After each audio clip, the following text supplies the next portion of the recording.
Corona کی vaccine لگوانی چاہیے یا نہیں لگوانی چاہیے، اس کے بارے میں ہر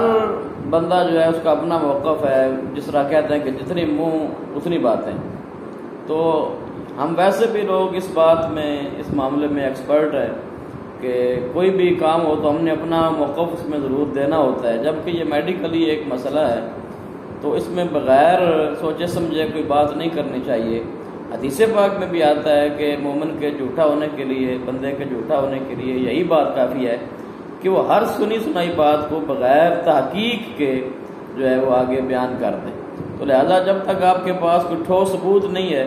تو اس کے بارے میں آپ رائے قائم نہیں کر سکتے. لیکن جہاں تک میں نے ایک اور چیز دیکھی ہے وہ یہ ہے کہ کرونا ویکسین کے نام پر جس طرح پہلے مختلف شعبوں کی طرف سے کالز آتی تھیں، جس طرح انعامات کی اسکیم ہوتی ہے، اس طرح آج کل کرونا کے نام پہ کالیں آنا شروع ہو گئی ہیں کہ جی آپ کا نام کیا ہے، آپ کا شناختی کارڈ نمبر کیا ہے، آپ کے فیملی ممبر کتنے ہیں، بینک اکاؤنٹ ہے یا نہیں ہے. اس طرح کی جو پرسنل جو معلومات ہوتی ہیں وہ اس طرح کے جو گروہ ہیں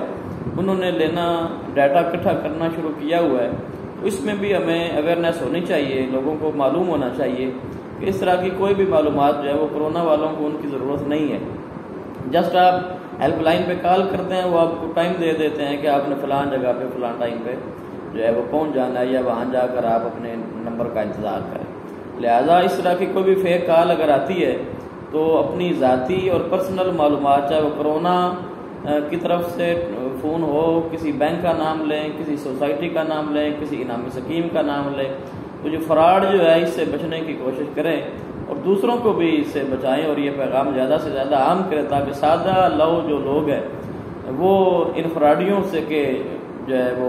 دھوکے میں یا فراڈ میں نہ آئیں اور کسی کا اس حوالے سے مالی یا جانی نقصان نہ ہو. اللہ پاک ہمیں سب کو، پورے ملک کو، پوری قوم کو اللہ پاک ہم سب کو ہدایت عطا فرمائے.